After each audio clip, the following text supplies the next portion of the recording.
What if I told you that most of what we think we know about studying is, well, just plain wrong? Yeah, I'm talking about rereading, highlighting, pulling all-nighters. They feel productive, right? But the science, it says they're some of the least effective ways to actually learn. So in this explainer, we're going to bust those myths wide open and give you a science-backed playbook to study way smarter, not harder. Okay, so let's get right into it. The biggest problem you face probably isn't that you're lazy or not trying hard enough. Nope, it's that your brain, it's a little bit of a trickster. It has this sneaky way of making you feel like you're learning, when all you're really doing is becoming familiar with the words on a page. And this quote right here, it just nails the problem. When you reread your notes, everything looks familiar, right? So your brain goes, hey, I know this stuff, and gives you this false sense of confidence. But here's the catch.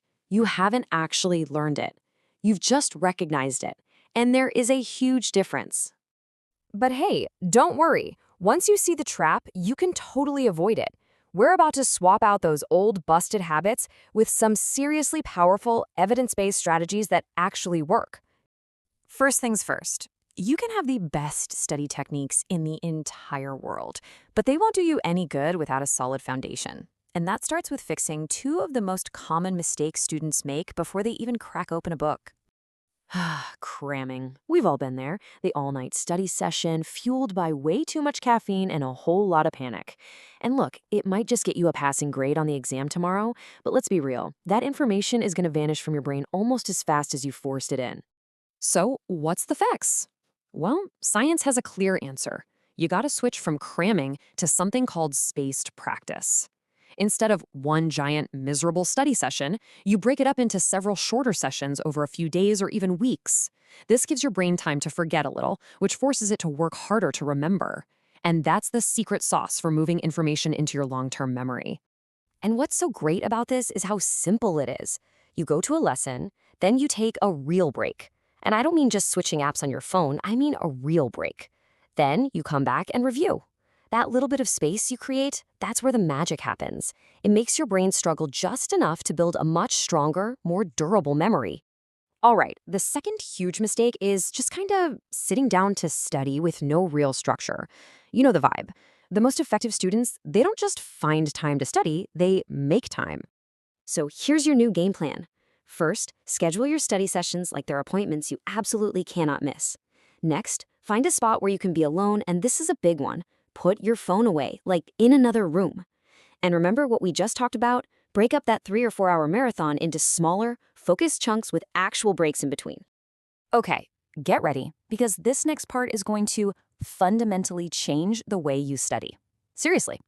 If you only take one single thing away from this entire explainer, please let it be this. So let me ask you a question.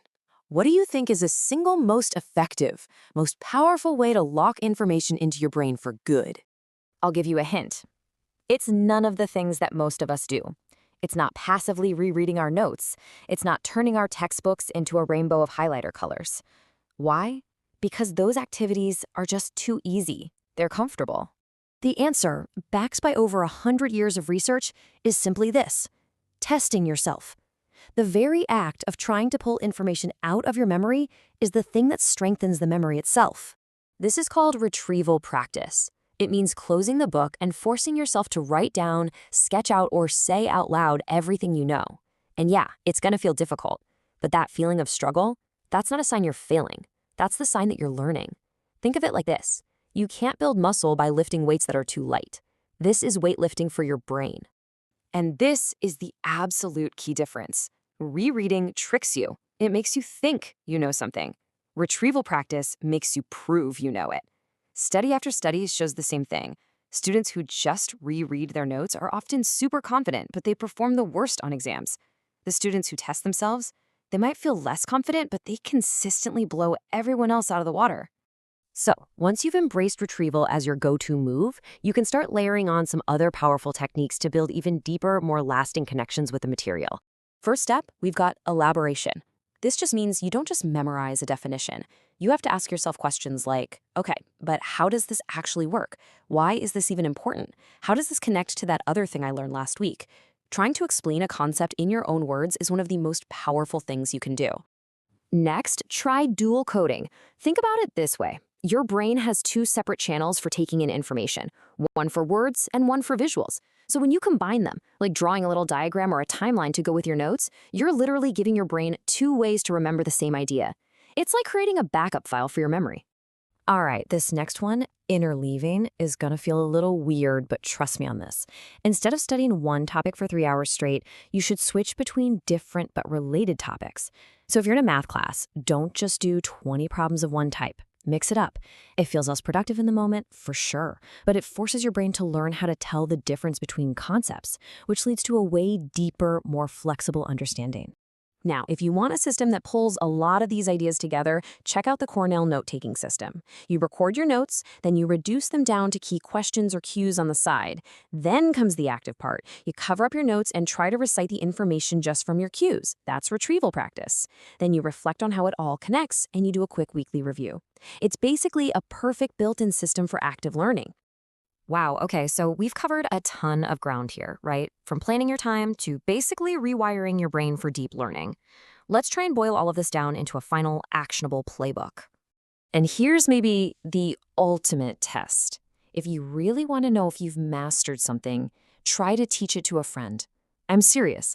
The process of having to organize your thoughts, simplify complex ideas, and explain them clearly is one of the most powerful forms of retrieval practice that exists. When you really get down to it, it's all about these 4 simple mindset shifts. You want to choose active methods like self-testing over passive ones like rereading. You have to embrace the strategies that feel a little bit effortful because that struggle is the sign of real learning. Space your practice out instead of cramming it all in.